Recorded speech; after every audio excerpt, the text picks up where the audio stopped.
Hi, welcome to YTV and the Yale Daily News. We're very excited today to be joined by Alderman from Ward 10 and New Haven mayoral candidate Justin Elicker. Alderman Elicker, thanks for joining us. Thanks for having me. It's good to be here. I want to start off generally. If a New Haven voter comes up to you and they ask you to say what the most important single policy difference is between you and your opponent, Senator Harp, what would you point to?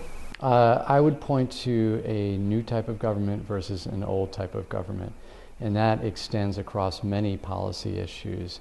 I've participated in public financing, so a new type of government is one that's more directly accountable to New Haven people as opposed to outside interests who funnel a lot of money to campaigns. I've put forward an incredible amount of practical solutions to the challenges that exist in New Haven, based on evidence, government and best practices around the nation, in some cases around the world. So a government that actually focuses on solutions that are based on data and best practices, and a mayor that is accessible to the people, that's not divided by the people and only elected by a certain group of people that are in political power. People are tired of politicians that make promises they can't keep, and people are tired of politicians that are distanced from the public and not working always in the best interest of everyone. And what we've seen in Washington and in many cases in New Haven is a group of politicians that perpetuate each other's power, and I think people are ready for a new type of government that moves beyond that. Now, would an old type of government be John DeStefano and his relationship with Yale President Richard Levin over those 20 years? Do you see that as a relationship of failure? No, I would say that an old type of government, John DeStefano had part of an old type of government and part of a new, and over his 20 years you saw actually a lot of change in his way of governing. If you talk with politicians that were involved 20 years ago in politics, things were a little bit shadier then, but over time I think things have cleaned up, but still there's this attitude of pay to play in New Haven, and DeStefano has been criticized for that. As far as the relationship with Yale and the city, I think that we need to build on what John DeStefano and President Levin have created in the city. You know, I've talked with Peter Salovey, and I've talked about many of the things that he's talking about as far as partnership with the city. Historically, particularly in the last 10 years, Yale's engagement with New Haven has been about resources. And what I mean by that is buying properties in New Haven and fixing those properties up, whether it's commercial properties or residential properties. Helping fund New Haven or Yale employees to move in and purchase homes in New Haven. A lot of resource allocation to New Haven. The next generation is about innovation and entrepreneurship, and Peter Salovey actually mentioned that in his inauguration the other day. It's something that I've been talking a lot about in my campaign. The major strength of the United States right now is in innovation. We're not as able to compete in other areas, for example, manufacturing, but we can compete because we have places like Yale that generate incredible amounts of new ideas. New Haven needs to benefit from those ideas. Well, you mentioned innovation, and there's a quote that made headlines when you said that New Haven was becoming the Detroit of 10 years ago. What do you mean by that? Detroit 10 years ago saw all the signs of the future and its failure today. And what I mean by that is credit ratings that were failing, pensions that were underfunded, and liabilities in those pensions that continue to increase, a government that was taking on too much debt to handle. And because they didn't make difficult decisions 10 years ago to right their fiscal ship, they ended up going bankrupt. And obviously that is disastrous in many ways for the city. Now New Haven is in a situation where we're seeing those signs. Our credit ratings have been downgraded by every single rating agency. Our pensions, we're underfunding them by about $500 million. Our debt is going through the roof, and it's time that we right our fiscal ship. If we don't, we're going to face serious problems in the future. Well, you mentioned pension programs, and you've talked a lot about the police pension program and maybe moving it to a defined contribution. What would you say to a New Haven policeman that worries about their retirement fund, their pension, being put to the whim of the market? So what I have said is that for higher paid employees, a defined contribution plan is more appropriate. But for lower paid employees that oftentimes have difficulty saving, defined benefit is more appropriate. And defined contribution versus defined benefit is basically where the city takes on all the risk and guarantees a certain dollar amount to those employees in their pensions. And defined contribution is like a 401k that we see in the private sector a lot. What is important is for the city to be honest with city employees about what we can afford. And if we don't dramatically change our benefit package for employees, guess what? We will be Detroit. And what Detroit is doing right now is actually reducing the amount of the pensions that retirees are receiving because they're unable to fund them. When a city goes bankrupt, it renegotiates all of the pension packages that it promised employees. So in the short term, we need to make difficult decisions, or else when those police officers do retire, guess what? They might not even have a pension based on what we promised them because we won't be able to pay for it. Well, I want to go back to something you mentioned earlier. You talked about connecting with more voters. You represent Ward 10, which is a predominantly white ward, and even though you came second in the primary on September 10th, in certain minority-dominated areas, you even came fourth. Why do you think you haven't been able to connect as much with minority voters in New Haven? I think it's a complicated question, and I have worked hard to reach out to every person in this city, whether it's going door to door myself, whether it's sending a lot of our volunteers door to door, whether it's going to churches and community events. And frankly, if you ask my constituents from Cedar Hill, which is a section of the ward that I represent that is more mixed racially and lower income, they are some of my strongest advocates because they have seen me prove to them that I care about them and that I get things done. Now, we'd be lying if we didn't say that race plays a strong role in this city. And I think one of my challenges has been name recognition throughout the city, and it requires a lot of effort to get my name known and to get people excited about voting for me. So since the primary, we've been working especially hard to reach out to constituencies that in areas where we didn't do as well, and I'll continue to do that. Now, Senator Harp has cited her state-level experience as a major asset in possibly being able to secure more funding for the city from the state. Do you think that you lack that experience? Do you think you'll be able to reach the same level of access to state funding? So if we lose Senator Harp at the Capitol, then we're going to lose a lot of that state funding. Senator Harp is in one of the senior positions. She's co-chair of Appropriations Committee, and that's where a lot of the funding from New Haven, or to New Haven, comes from. So in many ways, if Senator Harp did get elected, we would lose a significant position up at the state level.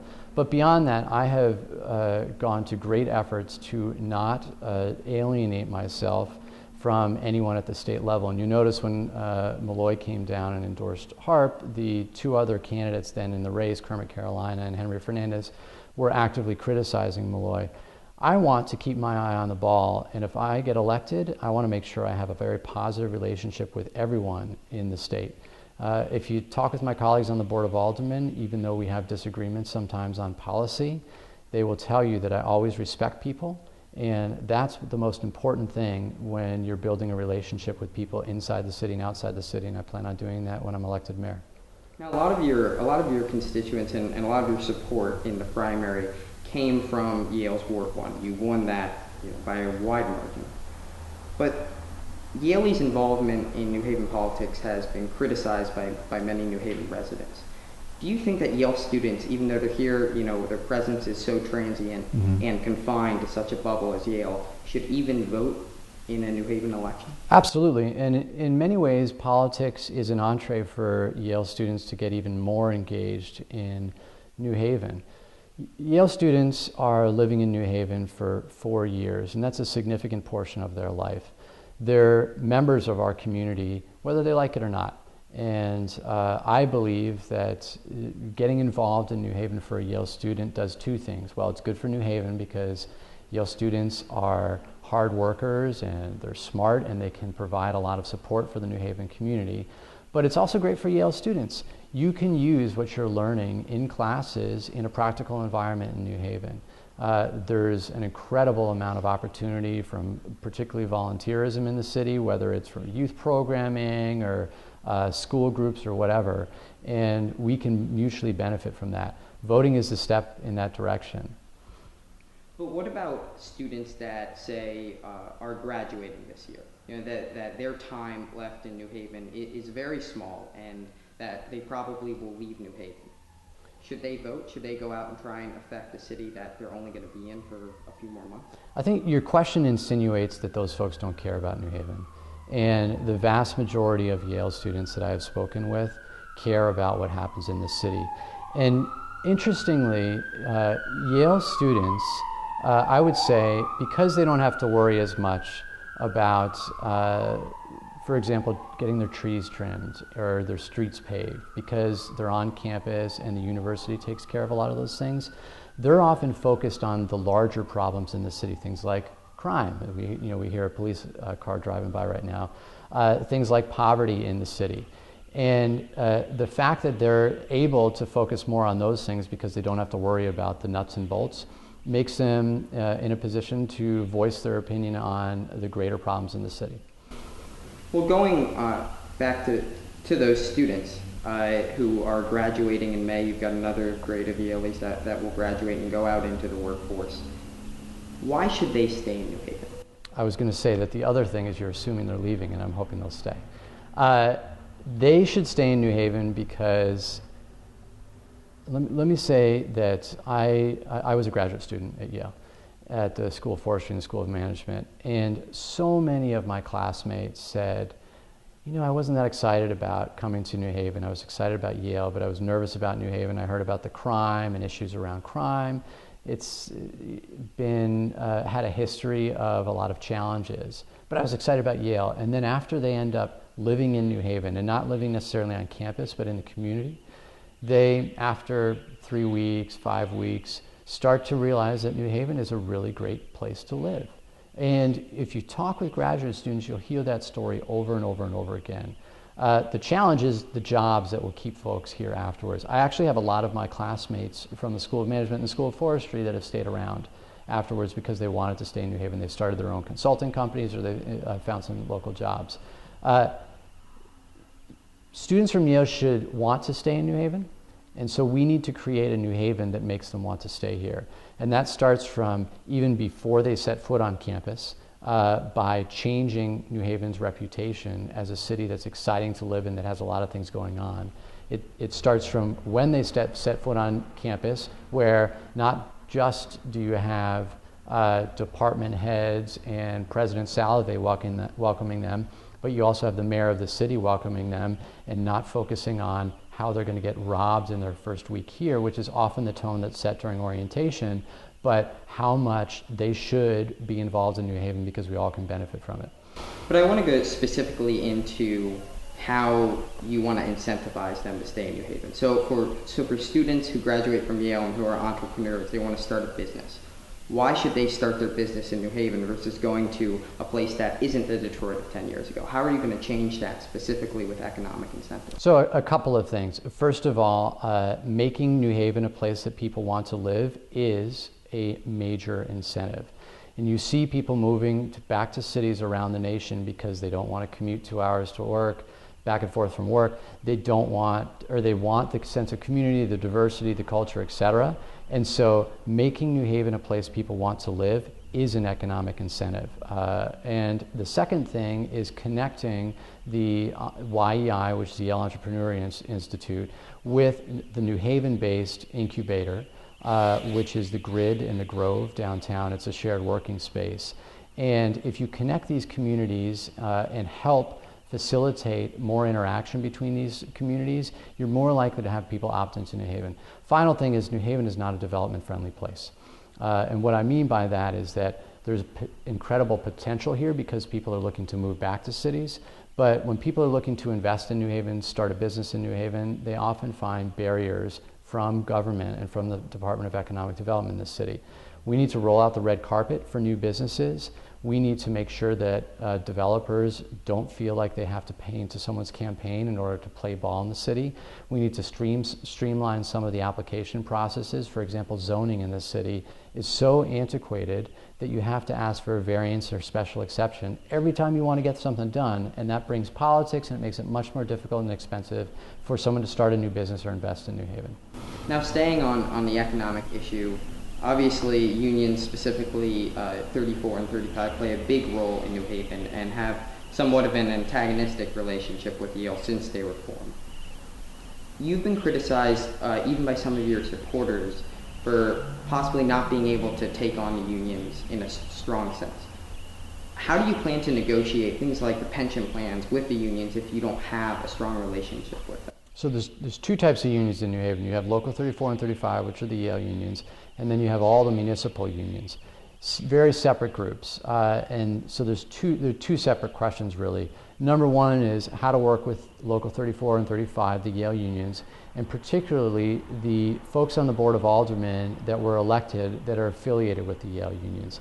And that's a good question to ask because the mayor needs the Board of Aldermen to get anything done in this city.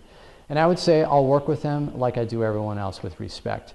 It's no surprise that the Board of Aldermen, the current Board of Aldermen that's majority controlled by the Yale union affiliated alder people, is prioritizing increased youth programming, access to jobs in New Haven, and public safety. Because as I knock on doors around the city, those are the things that people care about. We all are Democrats that are politically active in this city, and therefore we share ideals on how to get things done in the city. And because of that, we generally vote unanimously on most things that are presented by the Board of Aldermen. The difference that we've had are few, and as mayor, I'll fight to push back on things that I really care about that maybe other people don't care about as much or think are not a priority, but ultimately we share a lot of the same priorities. Municipal unions is a separate entity, and the mayor and the unions need to negotiate on a lot of things. Again, I'll be respectful, and I think that we haven't always seen that between the current unions and the mayor's office. And I think one final thing to point out about the unions is that we as a city, ultimately share all the same goals in addressing a lot of the issues around poverty. And if we start to work together and have mutual respect around the table, we're going to get a lot done. And because there hasn't always been open and shared information, there's been a lack of trust. We need to start rebuilding that trust in the city. Now, lastly, before we get to our speed round. There's a speed round? I thought this was the speed round. No, this is not the speed round. You're making me very nervous. 4:30 right now. Okay. Oh, so I'll cut back to that. You're good. Lastly, before we get to our speed round of questions, in the primary on September 10th, you lost by more than 20% of the margin. What's your path to victory here? So only 16% of the electorate voted for Toni. And her campaign has been pushing this aura of inevitability, but the reality is just the opposite. The vast majority of New Haven residents have not voted yet. And in the election, in the primary, because there were 4 candidates, a lot of the vote got split in odd ways. My path to victory is reaching to the almost 1/3 of New Haven who are unaffiliated voters, who have for many, many years never even had a voice in who their next alderman is, much less their next mayor. Why haven't they had a voice? Because pretty much everything in New Haven is decided in the primary. This is a great opportunity for people to change the path for New Haven's future. And so I will continue knocking on doors and reaching out to people to engage them. But to be fair to Senator Harp's campaign, I mean, you talk about them creating an air of inevitability. They have received the most major endorsements from Governor Malloy, from Rosa DeLario, from Senator Murphy. Are they creating an air of inevitability, or do they really have a stronghold on this race? I think that is exactly what my campaign is about. My campaign from day one has been pushing back on this idea that a machine runs New Haven, a machine of politics grips New Haven, and it's time for New Haven to be released from that grip. And so it's no surprise when I'm pushing back on a group of politicians who have helped each other get elected for years and years and years that you will see these kind of endorsements because people are trying to protect themselves. The reality is, and an example is the recent fundraising that we've seen in the election, that my campaign is incredibly strong and continuing to gain traction. The recent fundraising or filing that was released by both campaigns showed that Toni and I raised $100,000 each, but she's already spent all of it and is in deficit, where I still have $79,000 in the bank moving into the next 3 weeks before the election. We've made a case for a strong campaign, and we're proving it in our fundraising, and we'll prove it on November 5th. All right, just a couple fun questions to end with in our very brief speed round. Favorite restaurant in New Haven? Mezcal, which is, do you want me to, can I give a little bit more than just a one answer? Okay. It is a local business that is indicative of what's great about New Haven. It was started by immigrants and is a small business that people started up because they had an idea and a little bit of money, and look at how successful they are and look at the great food that they have. Sally's or Pepe's? Modern pizza, sorry. Neither. Best nightlife activity in New Haven?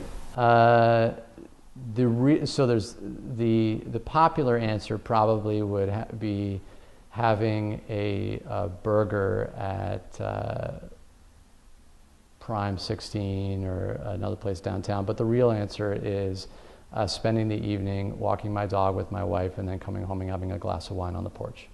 That's a good answer if she watches that. Times you've been to Toads, over or under 10?